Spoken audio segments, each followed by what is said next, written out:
Let's go.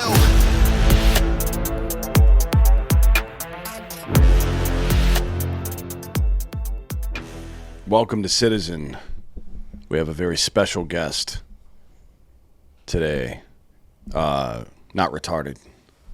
Phil Labonte. Although, actually, I don't know. You might have ADHD or something. A little bit of something going on. What do you got? When I was a kid, they said that I had, it was just hyperactive disorder, they called it. It wasn't, I'm an old guy, so It wasn't ADHD. Did they give you pills? They wanted me to take Ritalin. I didn't really take it very often because my mom couldn't really make me. And I was just running around all the time. Sure, yeah. The whole spaz thing. Yeah. Moving target's harder to catch. Very obviously. much. Yeah. Mom's not a very big woman either. I was running. And couldn't hold me down. Where did you grow up? Massachusetts. So I was spent first 30 or so years of my life in Massachusetts, and then moved to New Hampshire in 2011. Got sick and tired of the laws. I mean, again, I'm an old guy, so like in the 90s, it wasn't really, the whole U.S. wasn't as progressive as it is now. Sure. And it was more Mitt Romney was the governor there. Yeah.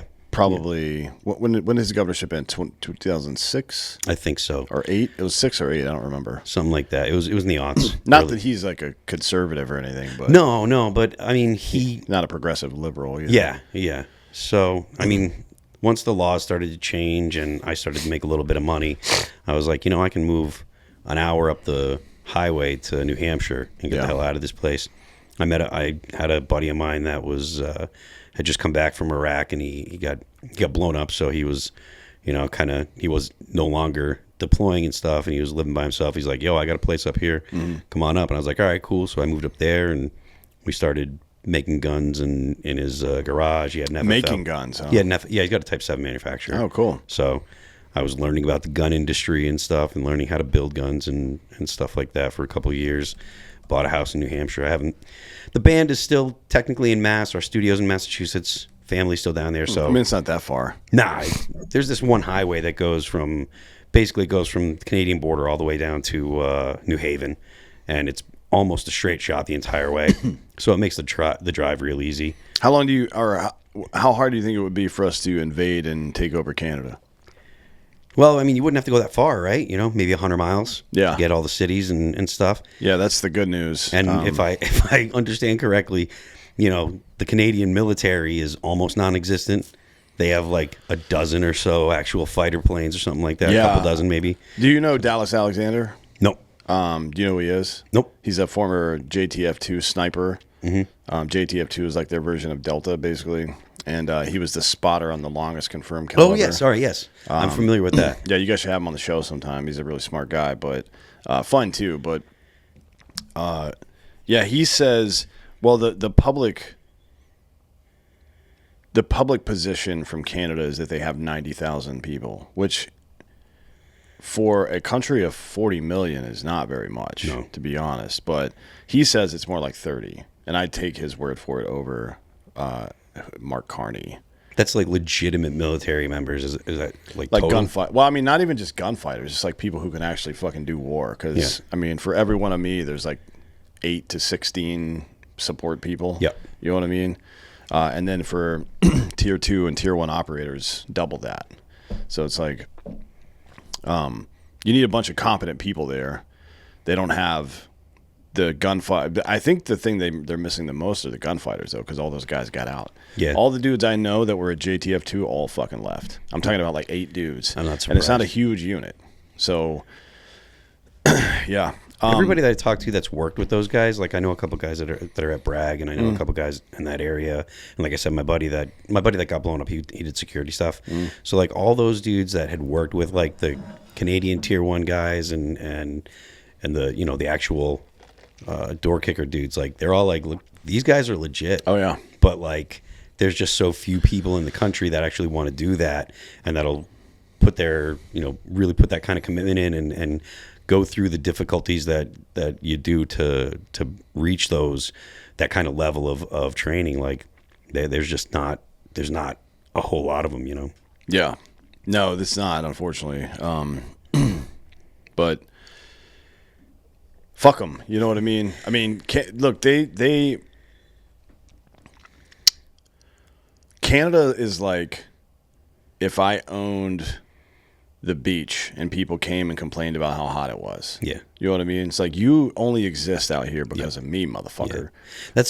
It's so frustrating to like, you know, you get into debates or arguments on the internet, which I do all the time, and like you hear people just kind of dogging the US, and it's like, look, man, I get that you can have a negative opinion about some policy that our government has, but just dogging out the whole US when you live under our protection generally, it's so frustrating to hear. Canada has no military to talk about. The only reason they enjoy the life that they do is because the United States exists and they neighbor us. Yeah. You know? Yeah, it's weird, but, you know, I mean, I guess that's kind of like affluenza for an entire country. Right. You know what I mean? And then on the southern border.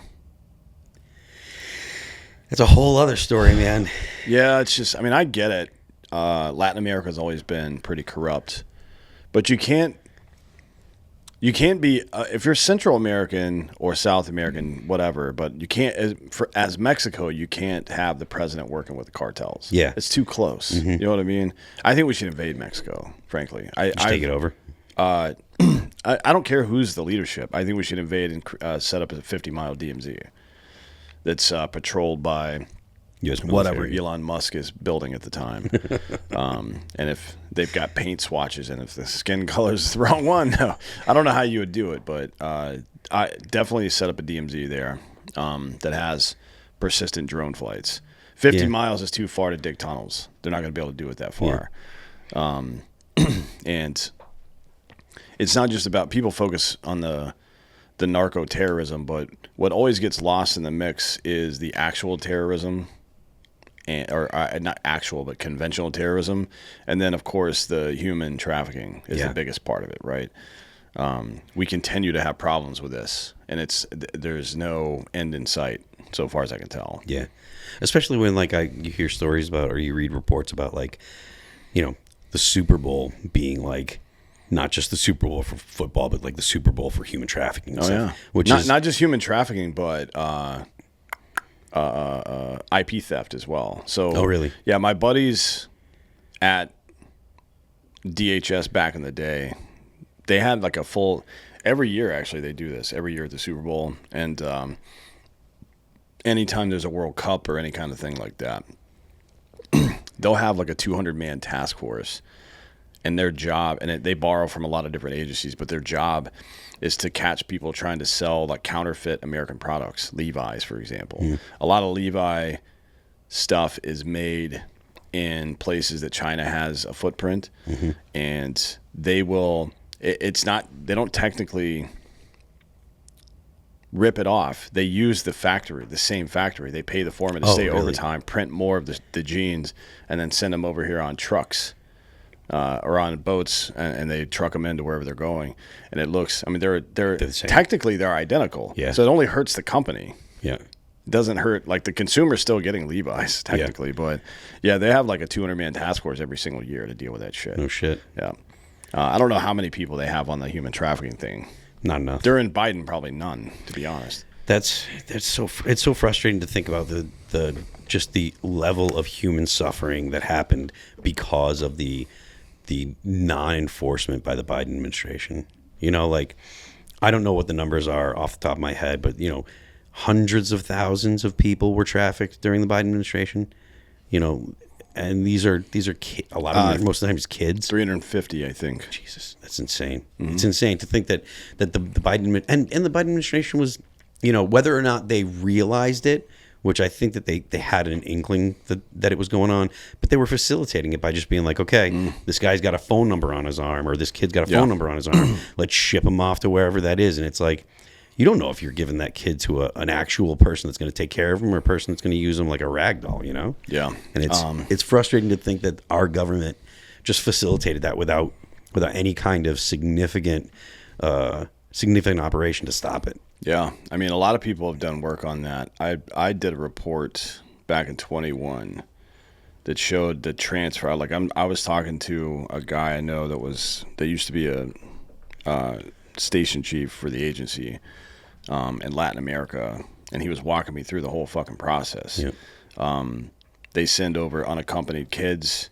They get sent to ORR, the Office of Resettlement, and then ORR sends them, or they have, as you say, a fucking number on their arm or in a fucking piece of paper somewhere. They call it, and they're like, yeah, that's my nephew or whatever. That's my niece, and they fucking send them out. Yeah. And then MVM Inc.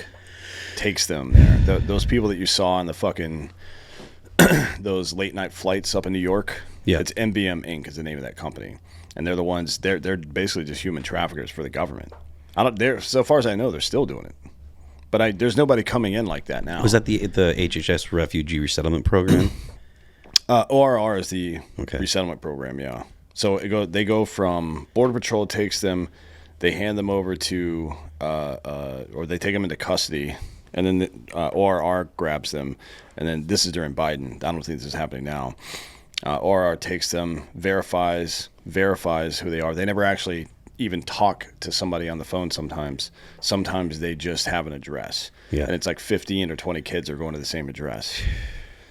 I mean, at some point, the mind has to rebel. Yeah. Like, no, this is not right, and do something about it. But that just shows you, like, how many pieces of absolute dog shit are working in our government. Yeah.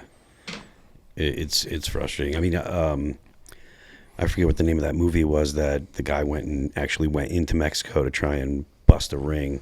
I think it was Angel Studios that put it out. Oh, yeah. That's about Tim. It's about Operation Underground Railroad. Yeah. They're not very good. Well, they are now, I'm told. But at the time, that dude that was the former FBI agent that led them, whatever the fuck his name was, only 15% of their takedowns got convictions because they fucked everything up all the time. Well, he liked being on TV. Well, but he wasn't actually like trained in that stuff, right? He was just kind of doing it on his own. I mean, he was an FBI agent, but I don't know about that stuff in particular. But I mean, Alex Rosen is not trained in anything. No, and he fucking pops people all the time, and he gets arrested. He's actually been arrested a number of times. Yeah, for trespass. So this is like stupid shit, right? Yeah. He's a big ass dude. He doesn't care. Yeah. About any of that stuff. But he's been arrested a couple times. But he's gotten his conviction rate for the people he catches is quite a bit higher. Yeah. Than OUR was back then. I don't know about now. I'm told they've cleaned up everything. Alex has been on IRL. He's a really good dude. Yeah, I like him. He was supposed to come on here not too long ago, but what the fuck happened? He was bouncing from Dallas to Houston. He was coming over here, but he got held up, and we were going out of town or something. But we'll have him on eventually. He does good work. Yeah, I like him. There's a lot of issues. There's a lot of weird stuff going on. That seems like our collective. What the fuck? Stop calling me, bitch. It seems like our collective will and capacity would be able to handle a lot of this stuff. Yeah. I don't know why there's so many GWAT dudes out there that are waiting for something to do. Yeah. I like letters of marquee and reprisal would be fucking sweet. I mean, Eric Prince is looking to do that. Yeah, that would be dope. He's been begging, and I mean that guy's got the infrastructure and connections to do it if they let him off the leash. But, yeah, he definitely has the infrastructure to do it. So you grew up in Mass. What was that like back in the day? I mean, it's probably as a kid you don't notice. You just notice the Red Sox. Yeah, I mean, for me it was sick. Like I had a mom and a dad. My dad owned a business, or he started his business when I was real little. So like, he started out doing just like landscaping, and I remember going like there were times where like me and my sister and my mom would like help him lay sod or plant trees and stuff like that when he was getting the business off the ground. But because of that, like I kind of always had the mindset of you have to go out and do stuff for yourself.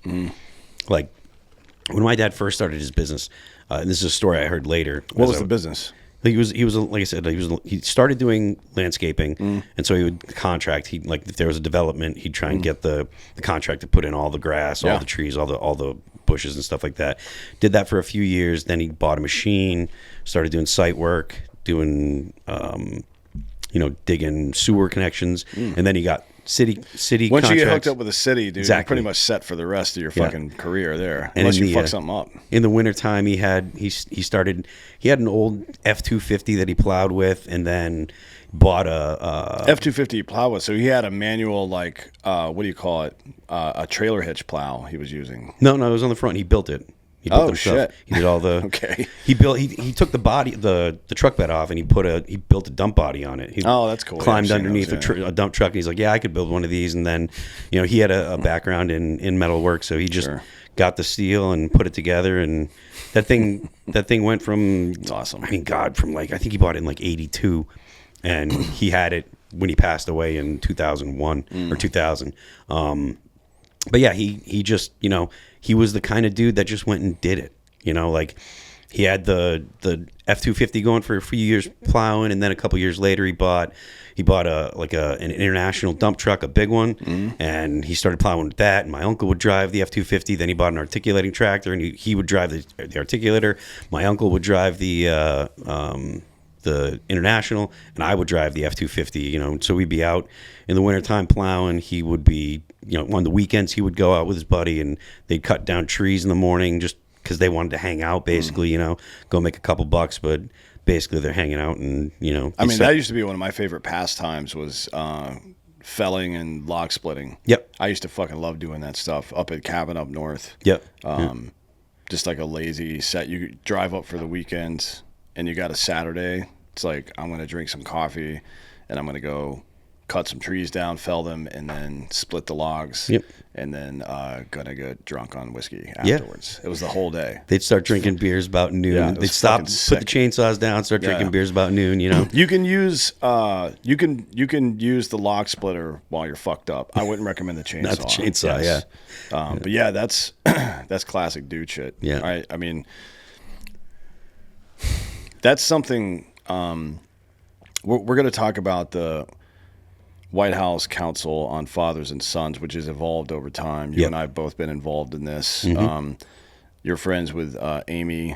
I know her as well, but you probably know her more than I do. But Warren Farrell is a good friend of mine. Okay. Author of The Boy Crisis. He's been involved in this. He's been trying to do this for years, actually. And finally, Amy just happened to be a Politico. Yeah. That finally somebody was actually paying attention to this and trying to get it done. She's kind of the person that can put the pieces together because of her experience with Hill. Yeah, so my impact has mostly just been advising, but also getting Warren involved and putting pieces together. But one of the things, like if you read Nicomachean Ethics, Nicomachean, however you say it, I can never remember, by Aristotle, he said that young boys learn to be men through habit and imitation, right?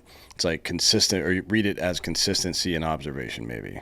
And that requires that there's a man in your life doing man shit. Yep. And it's not just the back-breaking, knuckle-busting man shit. It's also holding doors, being kind to people, being tough when necessary, all this stuff, right? And treating their mother appropriately is the most important part. Yeah. We were talking about that the other day. It's super important for dudes. Like, you really have to, don't let the women in your life get under your skin. And I know, believe me, I know it's hard, but you have to be able to respond rationally and reasonably when they try and shit test you. And you have to be able to work through problems with them, because your kid is going to be watching you, and he's watching everything you do all the time. You don't know it, you don't realize it, but your son needs you to treat his mother the way that you want your son to treat other women. They're going to learn. If you're yelling at her, calling her names, you think your kid's going to understand that? All he's going to know is this guy that I love is yelling at this woman that I love, and you're going to mess that kid's head up. Oh, yeah. Yeah. I mean, mom is the archetype, and it's not just for little boys, it's for little girls too, but I would say especially for little boys, because they're the ones that have power. Yep. And you know what I mean? And it's going to either be honed into something useful or it's going to fucking decay into something terrible. And mom is the archetype. They love mom unconditionally, especially in the first 6-7 years. They need her for everything. Yep. They don't really need you so much, although I've noticed with the 6-year-old especially, I'm his hero now. Yeah. Right? So I've done this intentionally because this is the way I led troops in combat. And to be frank, I didn't know what the fuck I was doing. I've read books about what it meant to mentor children, but there are some similarities between 17 to 19-year-olds and literal children.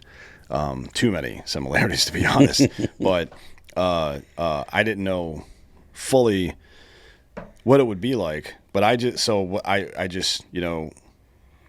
made it a point to do all the stuff that I knew worked before training soldiers, and it's identical, frankly.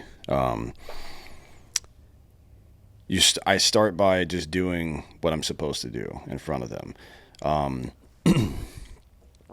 Mom doesn't open doors. She doesn't carry heavy shit. Yep. Period. Right. That is unacceptable in my presence. I'll put it down. I'll get it. Yep.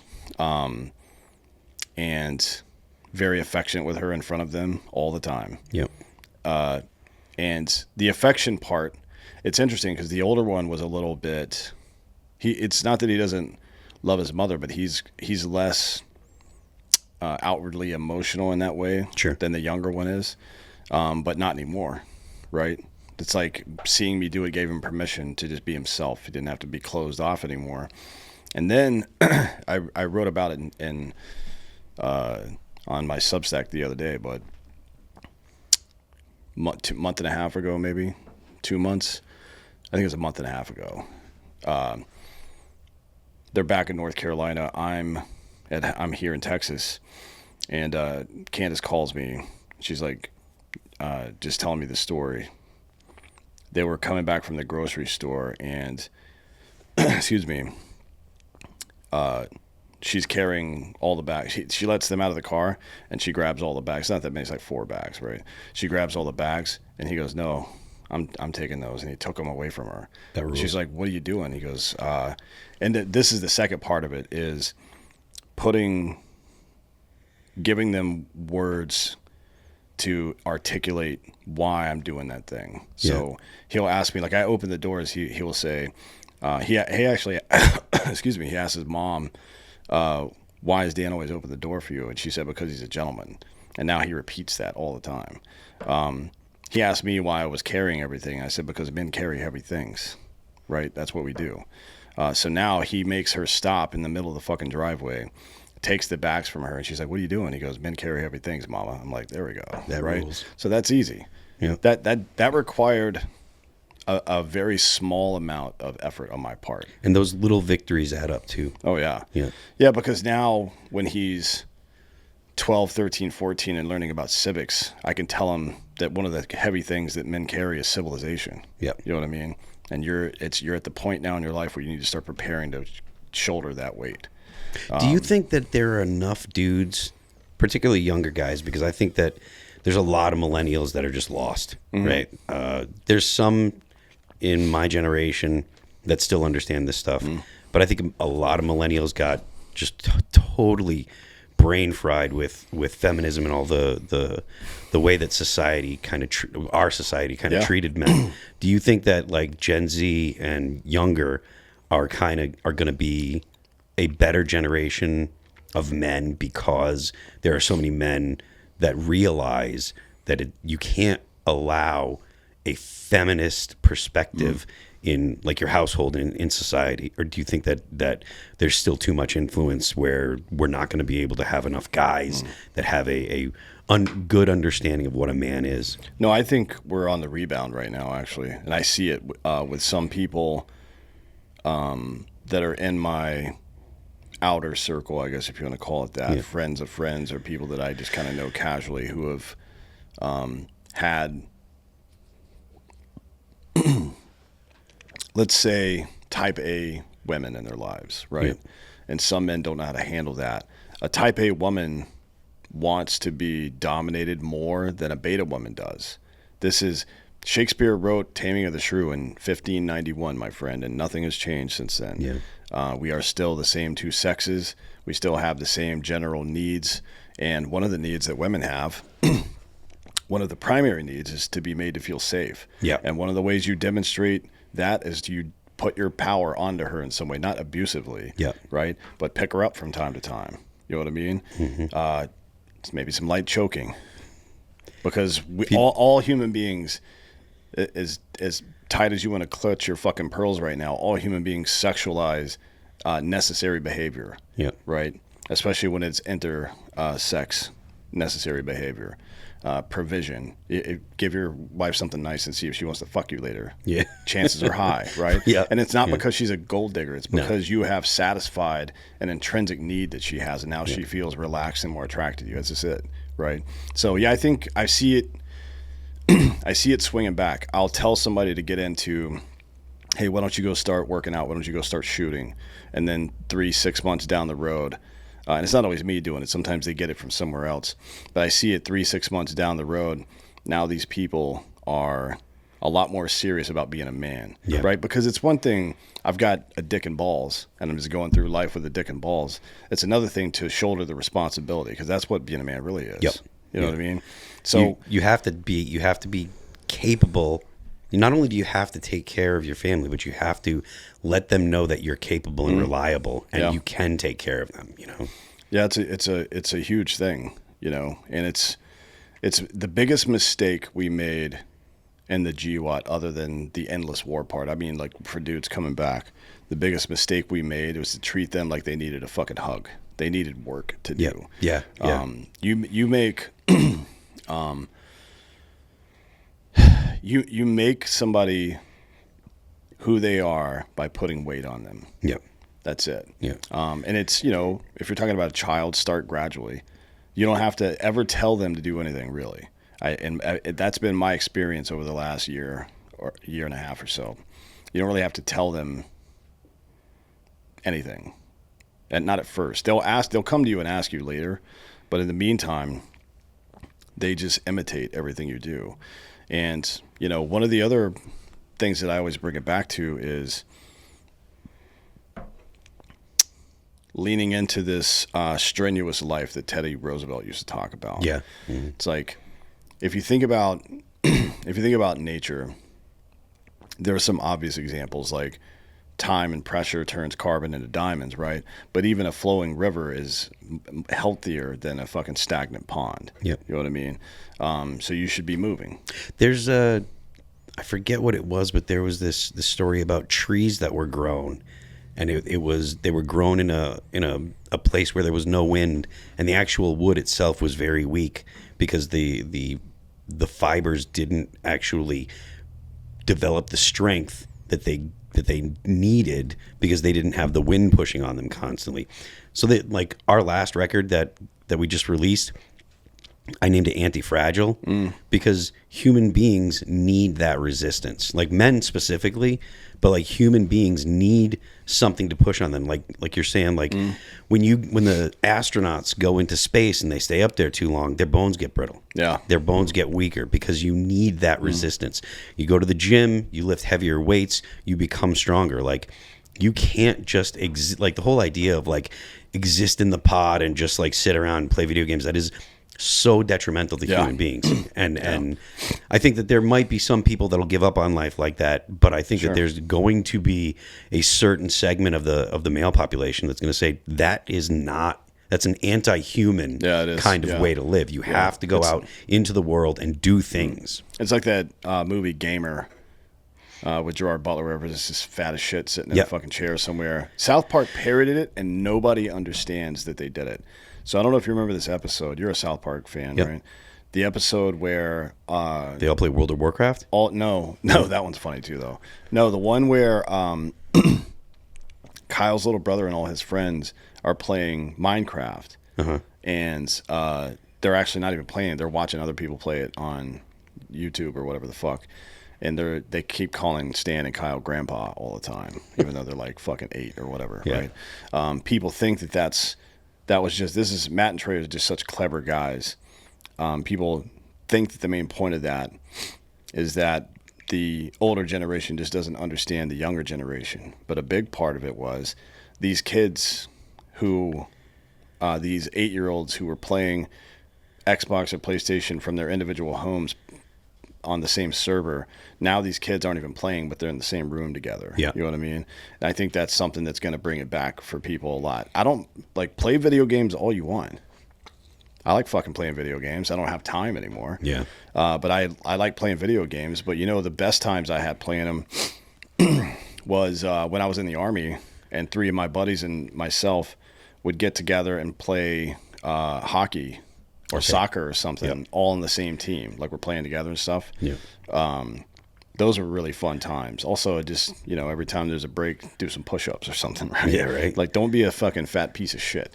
I used to play a ton of Halo, like first-person shooters, and it would be, a bunch of us would get on Xbox Live or whatever, talk shit, and, we'd be playing from different parts of the country, but it was always the same people that were getting together. It was really cool. I think that's something we can add in here to this whole thing about getting men back in the same places. You got to meet people where they're at. There's a reason beer companies advertise on football games, because dudes who watch football drink fucking beer. You know what I mean? The average age of a video game player in America is what? Guess. Average 30? 38. 38, okay.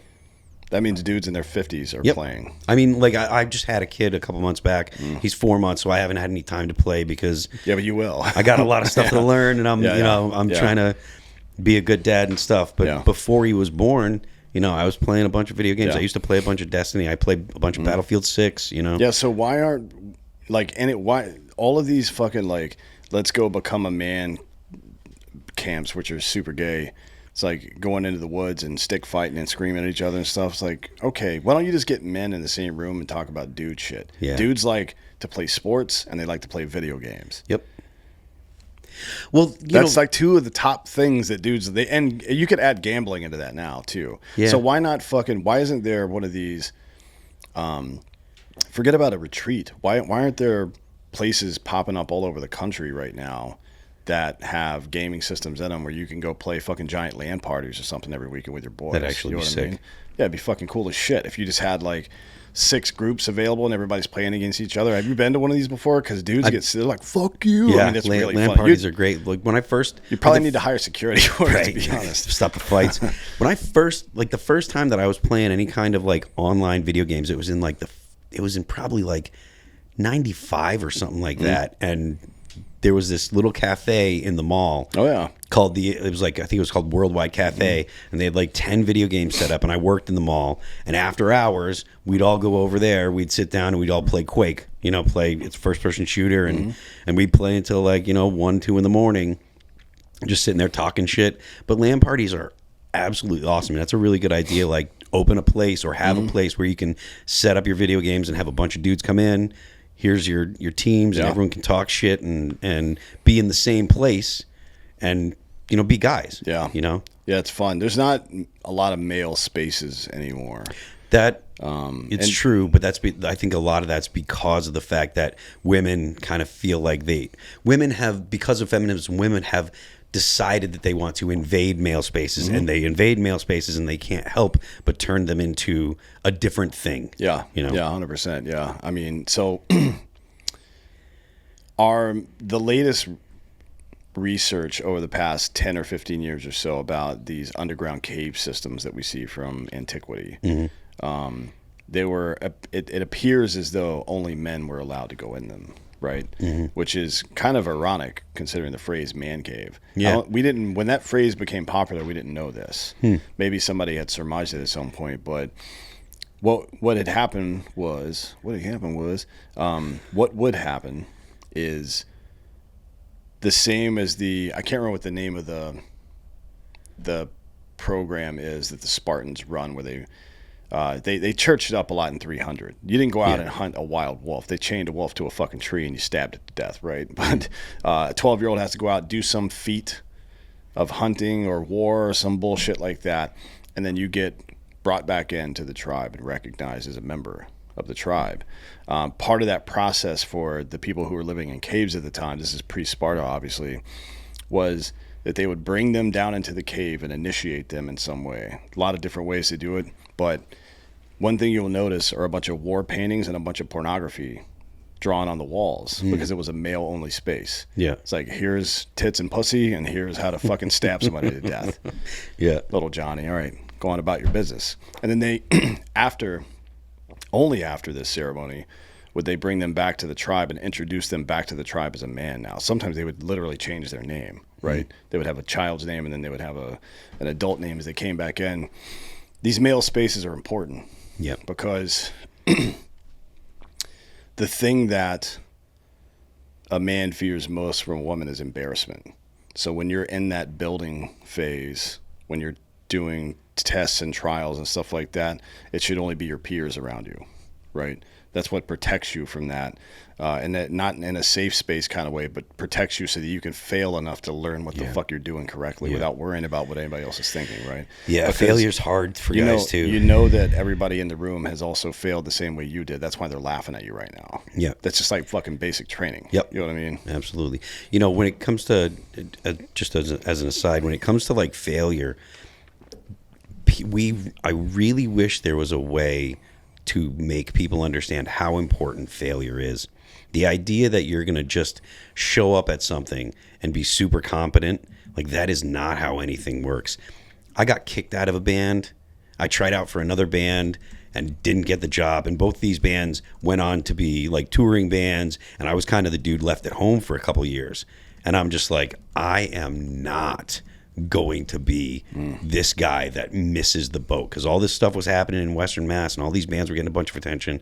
And like I said, I got kicked out of one band, and a couple years later I tried out for another band, and I got, I was kind of like the runner up. And so it really made me kind of look at all that remains, and I said, how am I going to make this work? Because I am not going to be the guy that gets left behind. But that failure is what really motivated me to go ahead and learn the things that I needed to learn, so that way I could make All That Remains what it's become. And too many people are afraid to fail. They don't want to start and try because they're afraid they'll fail. And people need to understand that failure is a necessary part of learning. Yeah. I mean, it's if I've got, like, my meter is 1 to 10, and that sets a ceiling on my capability. Until I can learn to go to 15, then I will never be able to get farther than where I am right now. Yep. And you can only get there by trying and failing. I mean, that's just the way it is. And there's that's another odd thing. I know this is just like part of social dynamics and everything, but people are often embarrassed or ashamed that they're wrong about something so much so that they'll double down on stupid shit. That doesn't make a whole lot of sense to me, to be honest, because everything that you currently know, you are either ignorant or wrong about, all the way up until the point that you learn the truth or whatever. And just like every other human being in the history of the world. So why is there some emotion attached to that process? It seems very bizarre to me. Yeah, and ignorance is the fear of being ignorant or people finding out that you're ignorant.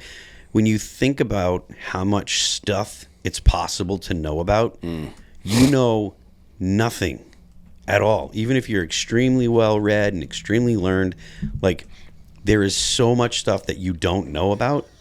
Like, ignorance of something is the default position. So you have to be comfortable with the fact that you don't know, and understand that, hey, this is an opportunity for me to learn something if someone presents you with different information or whatever. But you're right, there is that emotional attachment to it, and people don't like the feeling that they get. Yeah, and part of it is regulation too. Like, I think I don't know what it was like before, but I know our generation, well, you're X, I'm old millennial. Yeah. And then I would say everything since then as well has done a pretty poor job of teaching young men how to regulate their emotions correctly. Yeah. So the way that you teach a young boy how to regulate his emotions is you let him have them, you say what they are, but you don't fucking cave to them. You also don't punish him for them, right? You just personally stay calm until they start to calm the fuck down. Yep. Even if you have to correct them, like, hey, what you're doing is not acceptable. Calm down, then we can deal with this. It teaches them that the benefit is on the other side of emotional regulation. So they will naturally learn to regulate emotionally. And sometimes you'll see it change over time, where very frequently the entire process happens within the course of like 4 or 5 seconds. There's a trigger, an emotional response, and then they go into their I guess flow chart of incentives, which one's like begging or something like that, or trying to negotiate with you and stuff. Like, all right, I'll negotiate, sure. Like if the child has the presence of mind and wherewithal to regulate their emotions long enough to start negotiating with me, then you have to honor that. Right? Yeah, that's a big part of it. That's a big first step. Yeah, it is, and it's like, again, I don't think any of this stuff is particularly difficult. I just think we've been given a lot of bad information. And because we didn't get instructed correctly when we were kids, in a lot of ways, especially by boomer parents, they just didn't know what the fuck they were doing, to be honest. A lot of them. There's great ones out there, but on the majority, I don't think did a very good job. But you have to learn that lesson for yourself first, obviously, and then have enough patience to let the kid go through that process. Yeah. If you're out there and you're trying it now, it will get quicker. Yeah.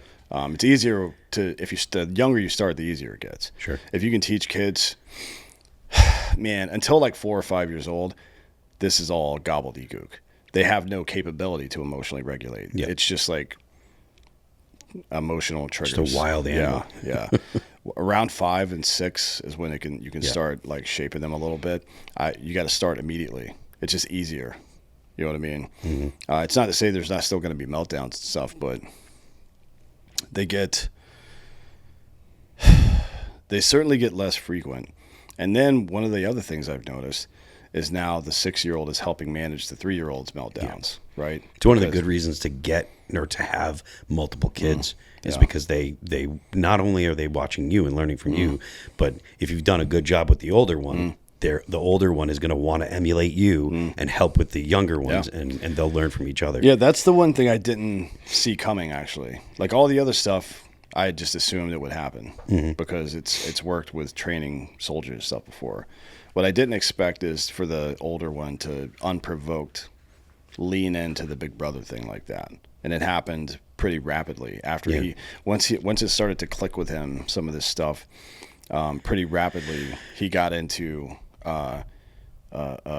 using, not well, by the way, but using some of my methodologies on the younger one. Yeah. And it's really funny. Sometimes, like he's trying his best. Sometimes the stuff he does is dumb as shit. So when he first started opening the door for Candace, he would open all 4 of the doors. Just a little enthusiastic, you know. Yeah. She's like, now I've got to go close all the doors. She didn't say this, obviously, because you don't want to bust his spirit or anything. Yeah. But she's like, she texts me laughing, like he opens every single door. Then I have to walk around and close them. But you don't want to kill the motivation. But yeah, it's like he does pick up on even the instruction stuff that I do, which is, I mean, that's pretty interesting. Yeah. I didn't expect that. Yeah, it is, like I said, I mean, I got a little one, and I'm an old guy to be starting, you know, like I'm 50, I'll be 51 next month. And, you know, my kid's 4 months old. So, you know, there's a lot of learning for an old guy coming. But I think the fact that I am old enough to kind of be cognizant, like I'm not like a 20-year-old that's like just recently learned to try to, you know, moderate my own emotions. I think that you know, it's going to be a little easier for me to self-reflect than for a young guy to self-reflect. Because, look, man, when I was in my 20s, I was no different than a 5-year-old. I was a spaz. Yeah, until complete spaz. I was 28, I think. I was just a fucking idiot. Mm-hmm. I'm pretty sure. I've met kids in their 20s, teens and 20s actually, that are like super mature. I was not. No. I was an asshole. I was running around with millions of dollars worth of government equipment and a gun. It's like, what the fuck is going on here? Every now and again, it would occur to me. I was like, this is stupid. I should not be here. But that's how every military has ever been, actually, oddly enough. Yeah, this this whole like discussion around what people might call male formation is really important, right? I mean, if you think about like civilization is built and sustained by men, who's building and sustaining men? Yeah, that should be the second question in that. And to be frank, we've let that one slide for a little longer than is healthy for the society. Yeah. I mean, not that I'm looking to dog people out, but like you see that kind of space was left empty. You get a lot of people in there kind of showing young people like bad ideas about what it is to be a man. And you can think of people that you see on the internet. I'm perfectly happy dogging people. people that are trying to teach you that women have no value because they aren't man enough to have a frank conversation with a woman. That's not a man. That's a fucking coward, right? That's it. There's no fucking debate to be had about that. These people are idiots. People that are talking about how marriage and children are gay. God. No, that is nihilistic demoralization bullshit. That's how societies end. If you believe that, that's fine. Go sit in the woods and just die. Yeah. Because you're not going to be missed, frankly. If that's the way you fucking go through life, you have no value.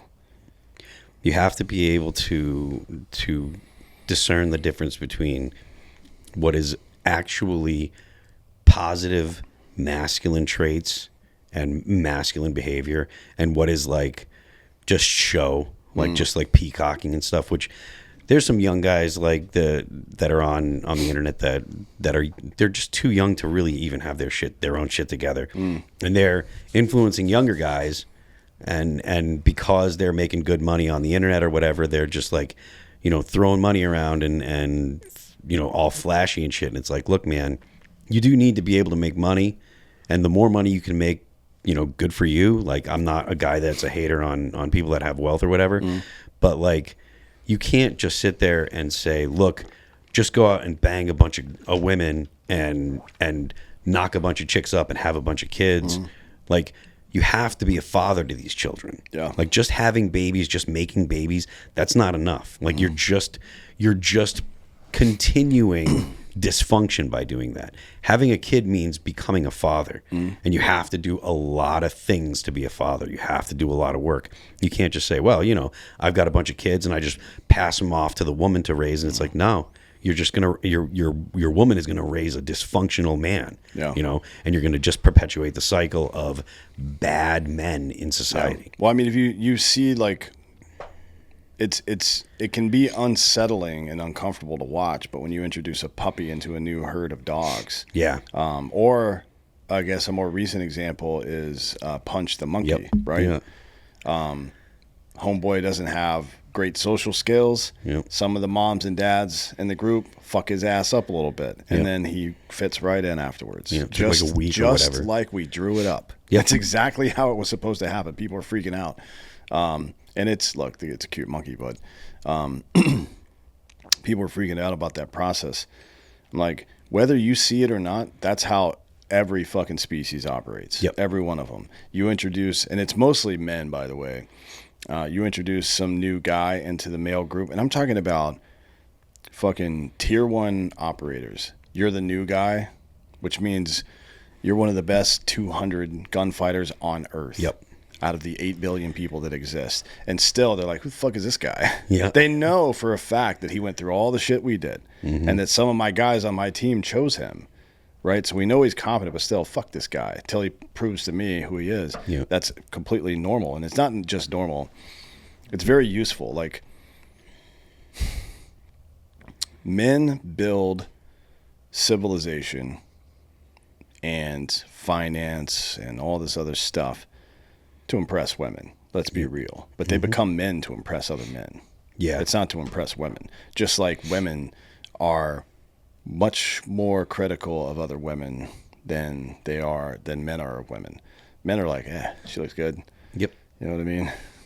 Women are like, oh, again, it's the there's no woman that can turn a young boy into a man. It doesn't exist. This is not how it works. As a matter of fact, there's a whole process for it that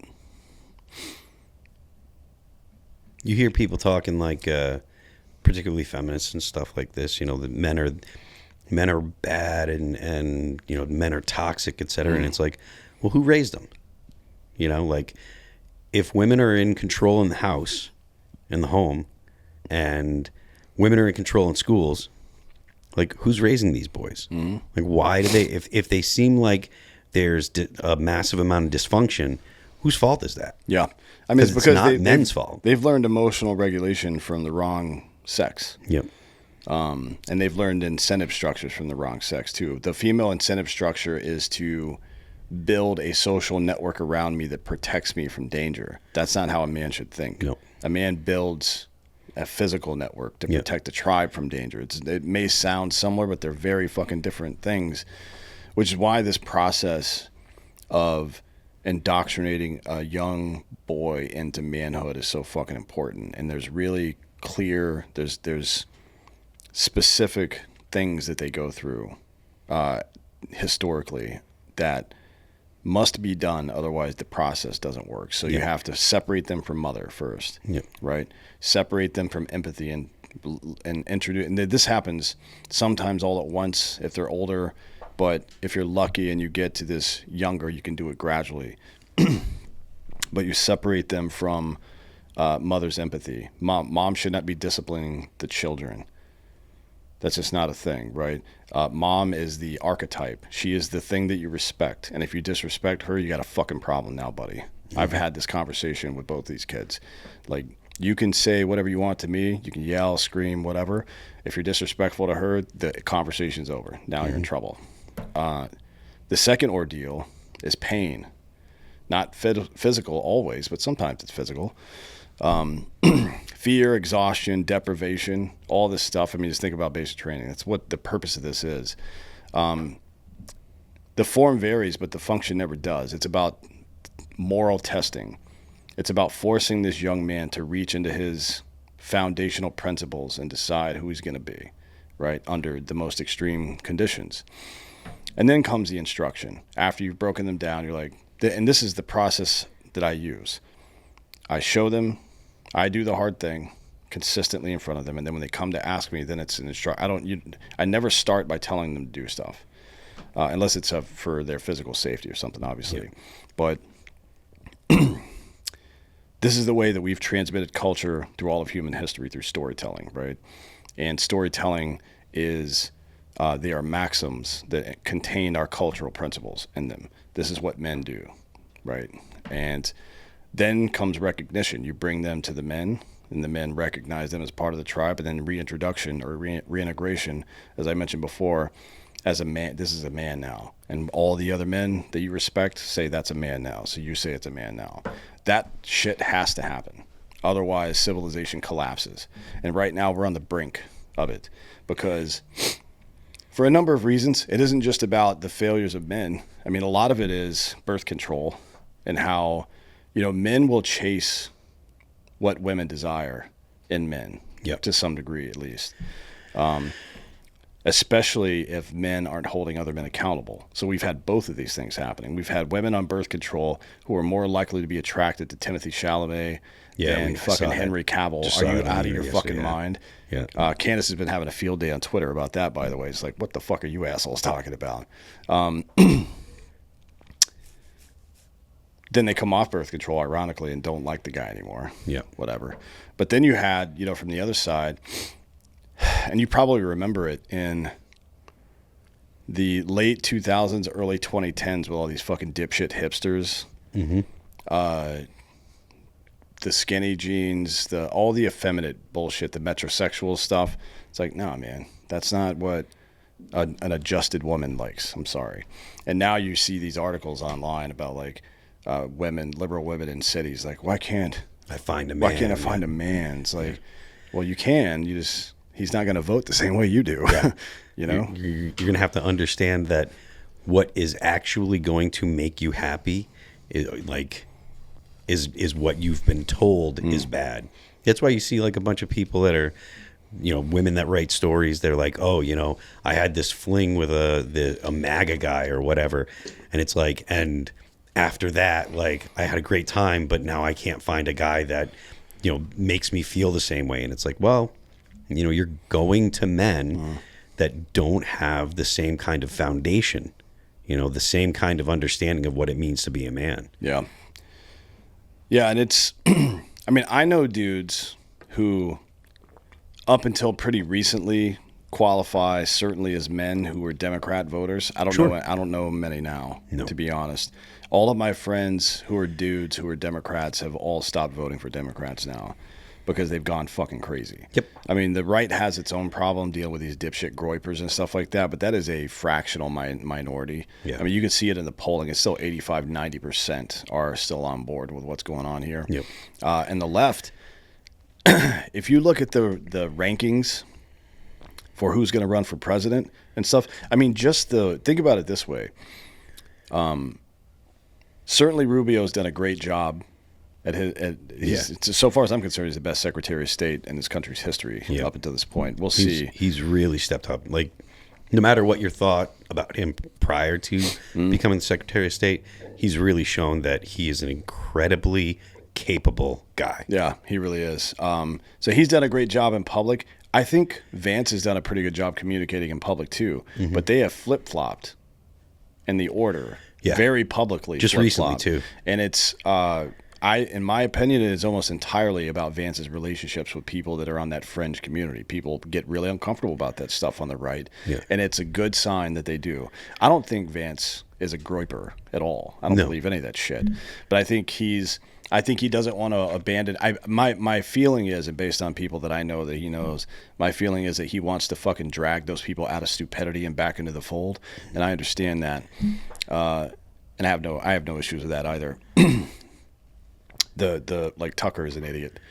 These people are retarded, But I understand not wanting to just jettison a guy that you've been friends with for a long time. I get it.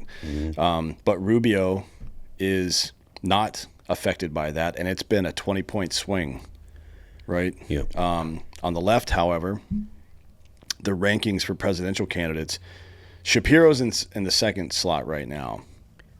I don't know a ton about Shapiro, but he does seem like he's the closest to a reasonable Democrat that they're offering. But again, I don't know enough about his kind of perspective and policy. So. Yeah, I mean, he's not somebody. I would be I would be happy with him running for office, and if he got elected, I don't think it would be that big a deal, frankly. There's some dumb shit that he deals with, but not much. But he's second. Everybody else from 1 to 6, so 1, 3, 4, and 5 are just leftists. Yeah. And then you have Rahm Emanuel at 7, who I think is the most likely person to run to be the Democratic nominee next. I think so. Huh? Yeah. I don't think Shapiro can do it because he's Jewish. I don't think the left will vote for him. Yeah. Honestly, unless he says some nasty shit about Israel, I don't think they will. Yeah, and I'm not even sure that would be enough, to be honest with you. I think there's a lot of people that don't like Jews on the left and the right that use whether it be Israel or the Gaza Israel issue as a cover for, I just don't like Jews. Yeah. It's funny you mentioned Rahm Emanuel, because one of the things that I feel like the Democrat Party is going to run into is with people that are really far on the left, they've got a real animus towards people that have money, but people that have money are the ones that they need to help pay for their candidacies, right? So I don't know that you're going to get people writing big checks to PACs if the money's going to AOC and she's talking about an overall wealth tax. The wealth tax that California's talking about, that's likely to pass in California, and there's going to be a massive exodus. There's already people that have left. I mean, they've already lost half of their tax base, basically. Yep. Yamaha just recently left. There's a bunch of people. Starbucks left Washington and went to Nashville. Yeah, and the guy that lived, the owner Schultz, moved to he's moved to Florida. Miami or something. Yeah. So it's like this is he's an old Jew, so that kind of makes sense, to be honest. But yeah, still, he took his several billion and left, and that's gonna continue to happen. Look, California is beautiful. Everybody that's been there knows that the weather and the scenery and everything is what has allowed the government to mistreat the population for so long. It's gorgeous there. It's awesome all the time. I was there a couple of, like, not this past February, but the previous one, and it's 70 degrees in February. You can see the snow-capped mountains. I was in Lakewood. You can see the snow-capped mountains. It's absolutely gorgeous. But at some point, the population says, I just can't handle this. Can you, like, how bad does it have to be that you leave fucking California? I can't. It's so nice. I lived in Oakland for 7 years, something like that. About 7, give or take, a couple months. And I lived in Piedmont, so I didn't live like downtown West Oakland or some shit. But I lived, it is in Oakland City. I was in Napa or Sonoma every other weekend. Gorgeous. Or down in Monterey, Santa Cruz area. I mean, there's no beating it, dude. Nope. I'm telling you, you got to fuck it up bad for people, especially people that have lived there their entire lives, to be like, I can't take this anymore. It's hard to explain to people. The only complaint I hear about is people are like, well, it's like Groundhog Day. Every day's the same. It's like, well, yeah, but they're all nice. Yeah. It's always awesome. Yeah, it would be one thing if Groundhog Day was shitty music waking you up at 6 a.m. like it was in the movie. No, it's not that. It's if it was snowing sunshine all the time, you'd be like, well, this sucks. But every day's gorgeous. It's like it's so incredibly nice, whether you're in Southern California or even if you're north of San Francisco where there's more trees and it's less desert. Like, it's just absolutely beautiful. And the government of California has used that to abuse the absolute hell out of the population. But at this point, if they're going to start actually taxing unrealized gains and taxing your property, people are going to jet. And I think it only takes something like if 10 or 15 of the billionaires leave, all of the numbers that they were talking about go upside down.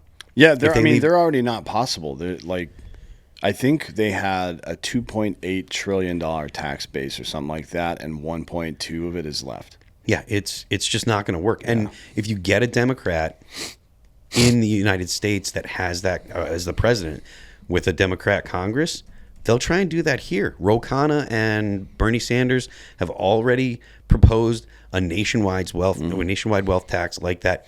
And the thing is, you can't escape, right? If you decide that you're going to go ahead and renounce your U.S. citizenship, there's a 50% tax that they tax you on your net worth.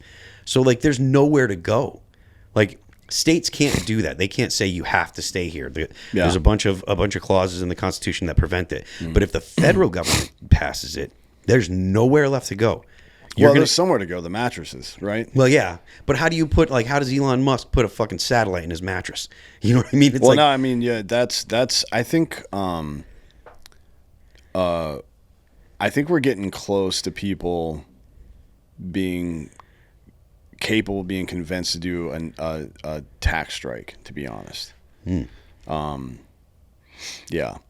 I think that's possible. I think it's a real possibility. The government has plenty of money coming in to cover the interest payments.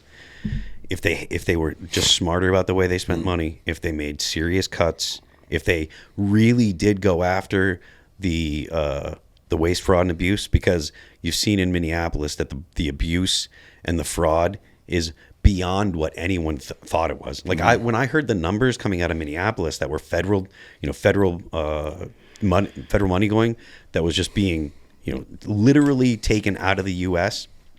I didn't fucking suitcases. Yeah, I couldn't even believe it. And I'm super critical of the government. I believe there's a lot of fraud, and I hear that, and I'm like, you can't be serious. Is it really that bad? And if it's that bad in Minnesota, it's worse in California. It's worse in other places. So if they seriously put some effort into cleaning this up, the income that the government has would be able to cover the interest payments. And people get wrapped up in the idea of you pay taxes so the government can pay for things. That's not how it works. When the government wants to pay for things, they just print the money, and the tax money that you pay is one of the ways that they moderate inflation. That's it, right? Like, I know people still think of tax and spend. You pay taxes so the government has money to do things. That's not it. The government just prints the money. And I wish that more people understood this and could internalize it. But unfortunately, people are not particularly financially literate. No. So the money that the government takes in from taxes, it's just to manage inflation. They have two ways. They have interest rates and they have taxes. You don't need to tax people, to tax their property the way that the government wants to, in order to fund services. Like, it just doesn't need to happen.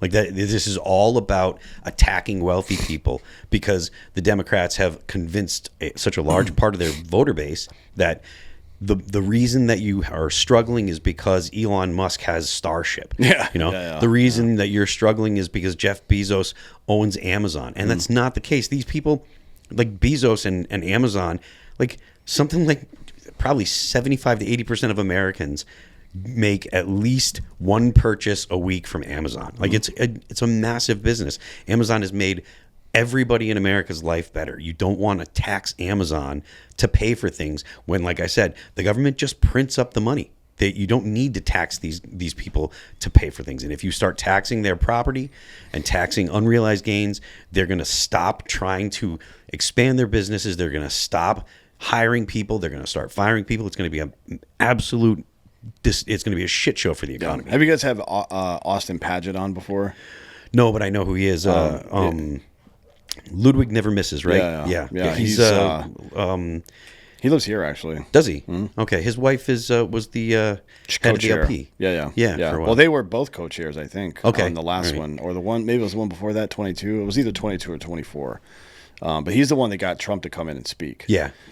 Good dude. Austin's a good dude. He's always great. Talks about deregulation. I mean, deregulation is every government regulation is a tax of some form, even if it's just time spent that obviously costs money. Amazon, by the way, employs 1.1 million people in the United States.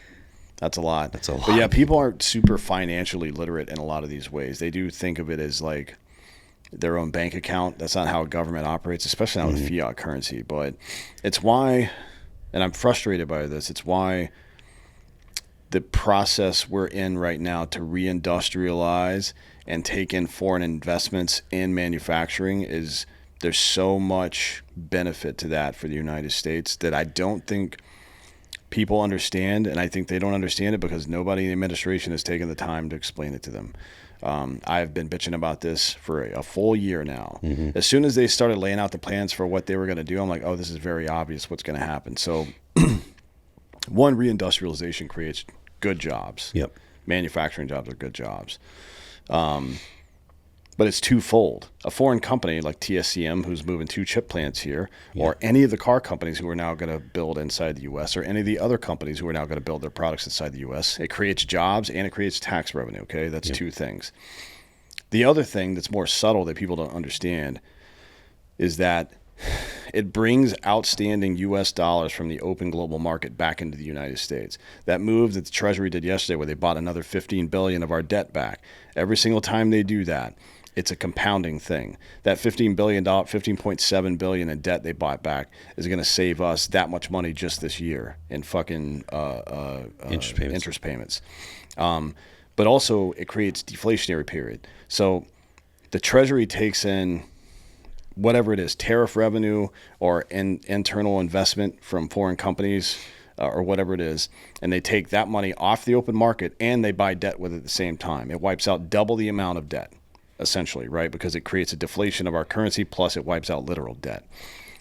Somebody, please explain this to people.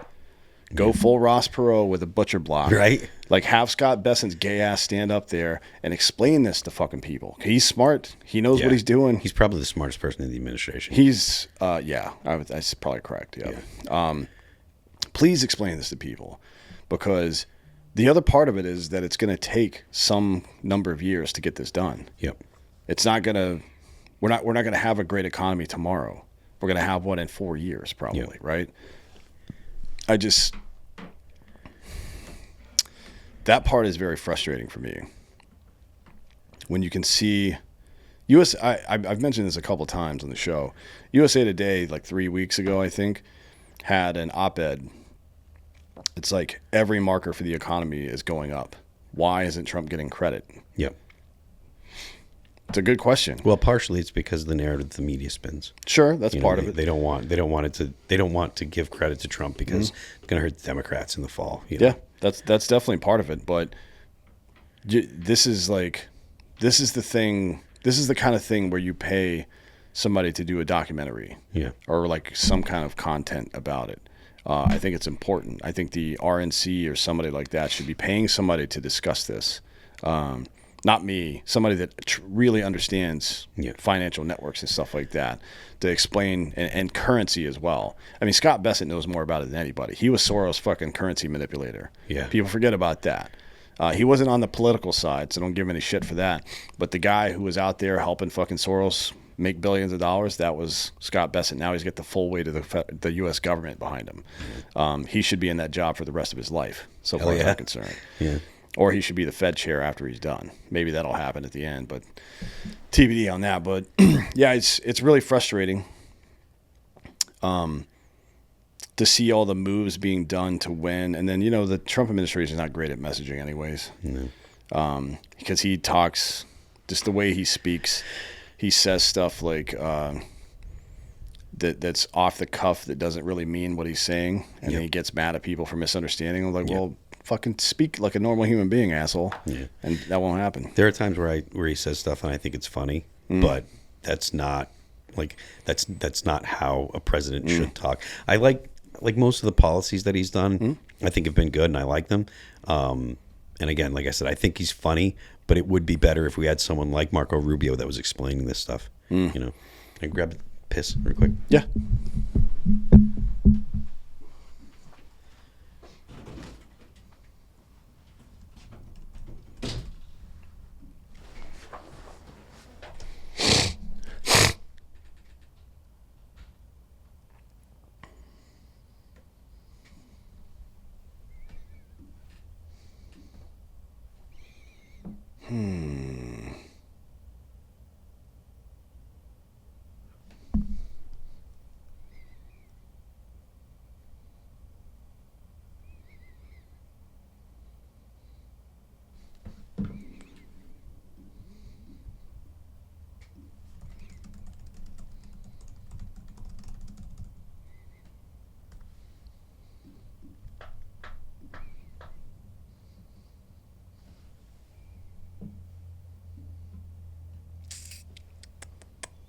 What is the name of that fucking place?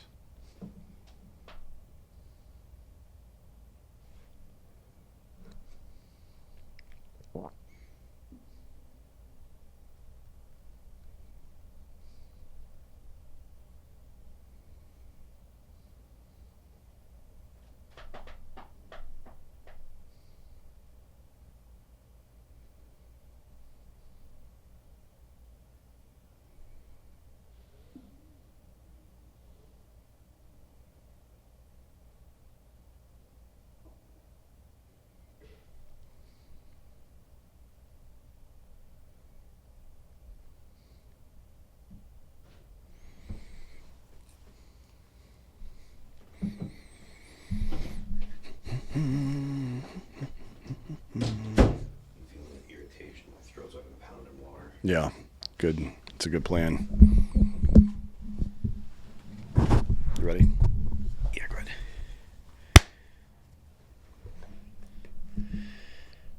I don't remember what the fuck we were talking about. Bessent and Scott Bessent. Scott Bessent's really smart. We got to get out of here soon. I want to talk about this White House Council. Tell me about it.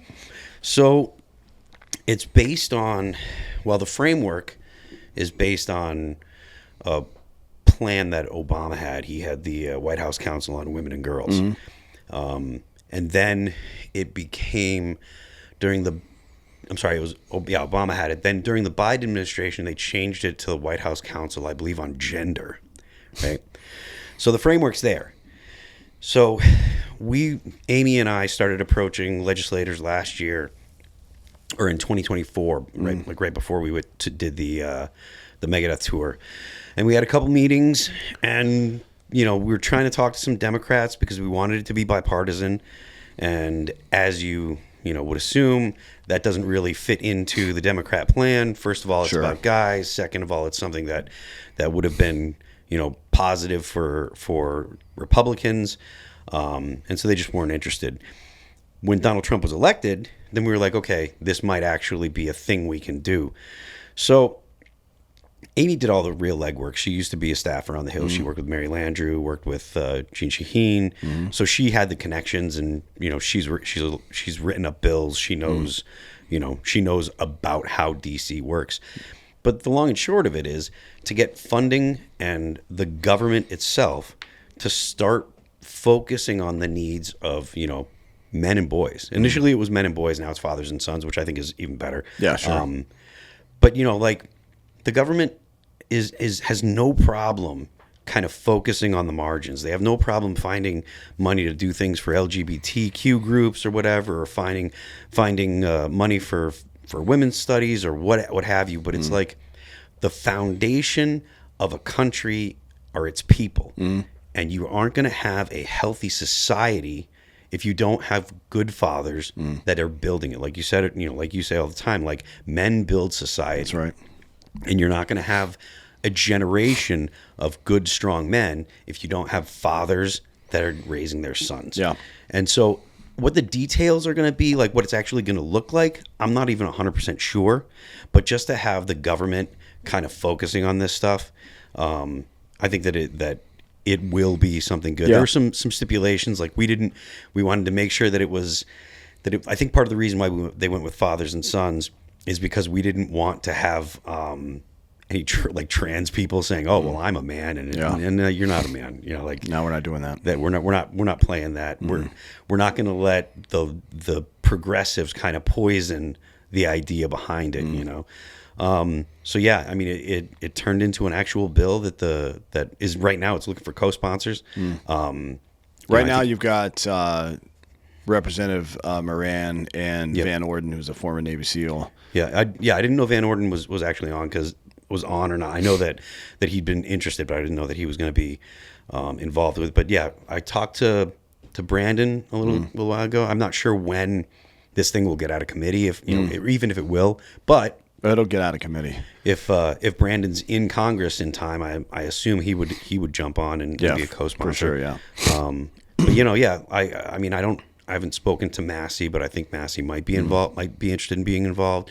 There's a lot of guys that are in Congress that this is, really good red meat for the base, and it's a really good thing for guys and for men and for fathers and more to the point for the next generation. It's like fathers do need the support and fathers need help because there's a lot of guys that don't know how to be fathers. Yeah. And there's a lot of fathers that haven't taught their sons how to be fathers.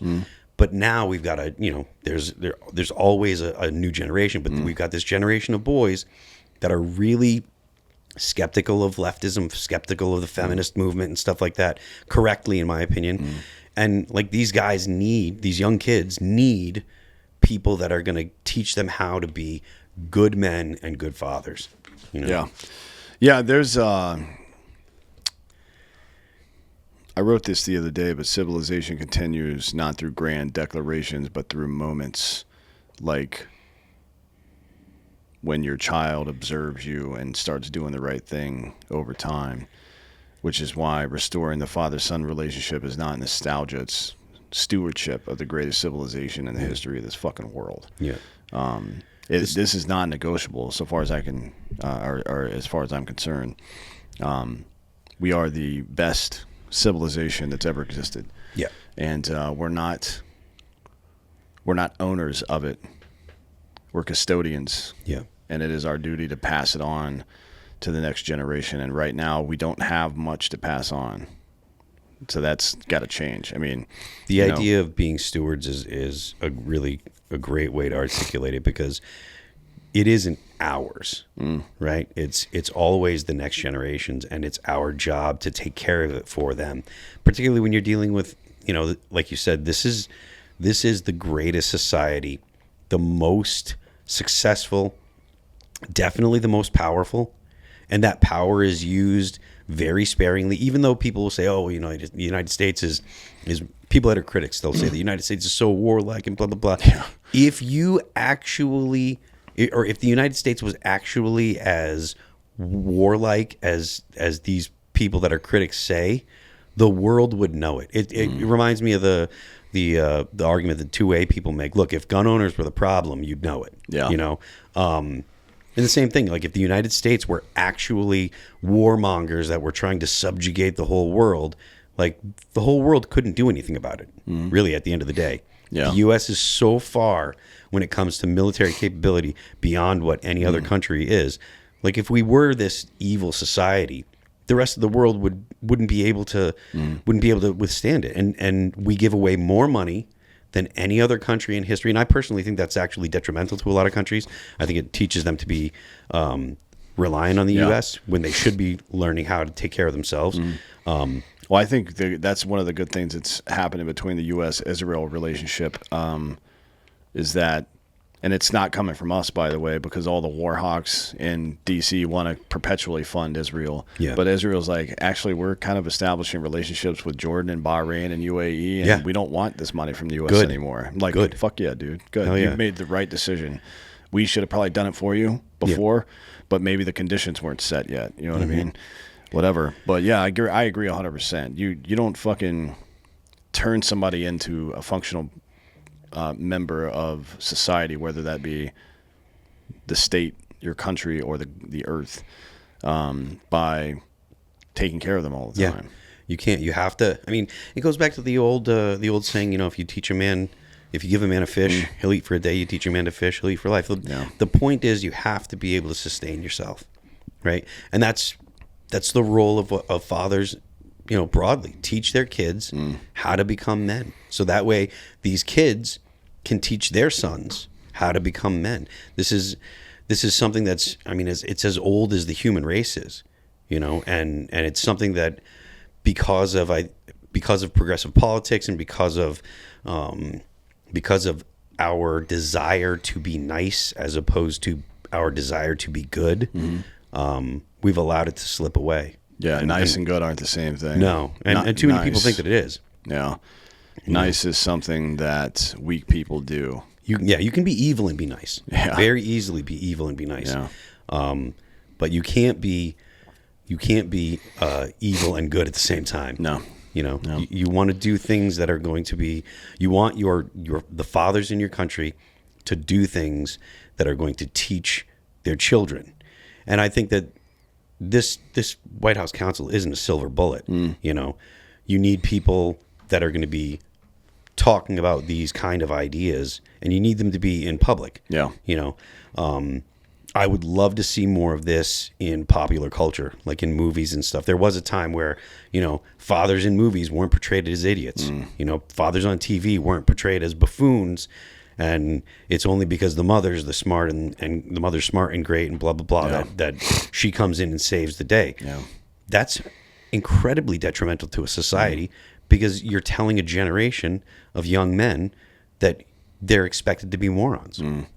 Yeah. Like a lot of the problems that young men are facing today are at least exemplified in our popular culture, you know, and that kind of stuff is extremely detrimental. So the idea of having a White House council on fathers and sons, at least it's one step in the right direction, you know, showing people that, hey, we do care about families and the foundation of the family is the father.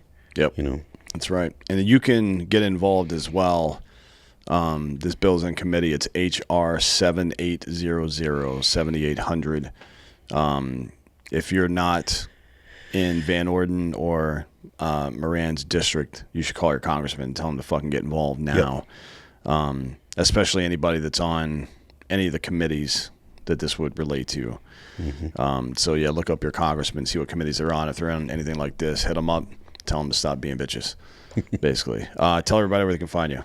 I am Phil That Remains on Twix, which is X, Twitter, whatever you want to call it. If you want to read some of my thoughts and stuff, I got a Patreon. It's patreon.com/Phil That Remains. The band is All That Remains. We're going into the spring with Dead Eyes and with Born of Osiris. You can get tickets at allthatremainsonline.com. And if you want to check out our music, it's All That Remains at Apple Music, Amazon Music, Pandora, Spotify, YouTube, and Deezer. Nice. Well, thanks for coming today. I appreciate it. Love the conversation. Yeah, man. Thank you all for listening. This has been Citizen.